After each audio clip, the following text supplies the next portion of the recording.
আসসালামু আলাইকুম রহমতুল্লাহ বরকাতুহ। আজ 27শে জুন 2025 ইংরেজি। এখন বাজে বিকাল 5টা বেজে 27 মিনিট। তো যাই হোক, আসলে আমি এখনো পর্যন্ত এই আগে যে জায়গাতে ছিলাম ওই জায়গাতেই আসলে আছি এখনো পর্যন্ত। আর তেমন একটা আমার চেঞ্জ হয়নি। তবে আমার যে মেইন যেটা কাজ ছিল, আলহামদুলিল্লাহ আল্লাহ পাকের কাছে লাখ লাখ শুক্রিয়া, এটা আসলে আমার কমপ্লিট হয়ে গিয়েছে। যার কারণে এখন আমার আর কোনো সমস্যা নেই আলহামদুলিল্লাহ। আজকে হচ্ছে হিজরি বছরের প্রথম দিন, যার কারণে আজকে একটা হলিডে ছিল, অফিস আদালত বন্ধ, যার কারণে আসলে এখনো পর্যন্ত খবরটা পাইনি। ইনশাল্লাহ আজকে না হলেও মানে কালকে পেয়ে যাব ইনশাআল্লাহ। আর এমনিতে মোটামুটি মানে চলছে দিন, কারণ ভালোই যাচ্ছে আলহামদুলিল্লাহ সব কিছুর জন্য। আর আসলে এখানে আসছি অনেক দিন হয়ে গেছে। আমি আসছিলাম গত মাসের 12 তারিখ, আজকে চলে 27 তারিখ, বরাবর 1.5 মাস। 1.5 মাস রানিং আর কি বর্তমানে এখানে আসছে। তো এখানে আসার পর থেকে মোটামুটি অনেক খরচা হয়ে গিয়েছে। এমনিতে আসলে খরচগুলো আমাকে পেড করতে হবে, সেজন্য যত তাড়াতাড়ি সম্ভব কাজ করবো তত তাড়াতাড়ি ভালো। কাজ যেটা সন্ধান পেয়েছি আসলে সেটা নিয়ে অনেকেই অপরাগ প্রকাশ করতেছে, কিন্তু কিছু করার নেই।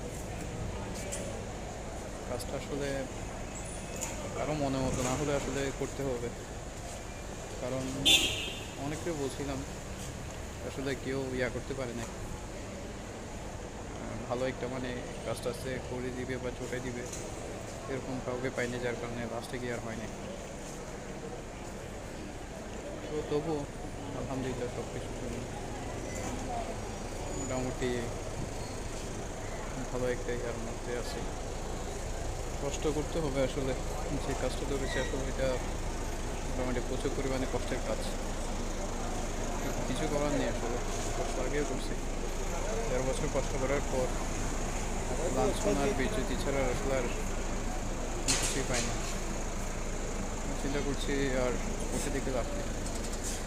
দেখি, আমার সামনে বড় একটা প্ল্যানিং আছে, অনেকটা কিছু করার। তো সেজন্য আসলে ছোটোর থেকে উঠতে হবে। এখানে আসলে পেয়েছিলাম কিছু জব পেয়েছিলাম, কিন্তু ওগুলো দিয়ে আসলে হচ্ছে না, আমার পোষাচ্ছে, যার কারণে সব কিছু বাদ করে দিয়েছে। যেটা ধরেছে মোটামুটি এটা আমার কষ্ট হলেও কিন্তু কিছুটা আয় রোজগার আসবে বলে আমি মনে করি, সেটা আর কি। আর এখন তো আমার কাজ যা ছিল সবগুলো হয়ে গেছে। আমার যতগুলো কাজ ছিল আলহামদুলিল্লাহ সব কিছু আমি কমপ্লিট করে ফেলেছি। ধৈর্য ধরেছিলাম, ধৈর্য হারা হয়নি আলহামদুলিল্লাহ। আল্লাহ পাক আমার দিকে চেয়েছেন, আল্লাহ পাক আসলে যেখানে রিজিক রেখেছেন ওইখানে হচ্ছে, সেটা আর কি। স্পেশাল তেমন একটা বিশেষ কিছু আসলে বলার নেই। আমি মেবি আর কয়েকদিন এখানে আছি, তারপর এখান থেকে চলে যাব, এটা আর কি। তো যাই হোক, এখানে আসার পর মোটামুটি অনেকের সাথে দেখা হয়েছে, অনেকের সাথে পরিচয় হয়েছে। মোটামুটি একটা ভালো একটা ছিল, অনেক আন্ডারস্ট্যান্ডিং হয়েছে সবার সাথে, অনেক স্নেহ পেয়েছি, ভালোবাসা পেয়েছি। সেই জন্য আলহামদুলিল্লাহ সমস্ত মানুষগুলোর উপর আল্লাহ তাআলার রহমত বর্ষণ করুক। তো যাই হোক, এই ছিল আজকে ছোটো একটা আমার আপডেট। ঠিক আছে, তাহলে আসসালামু আলাইকুম।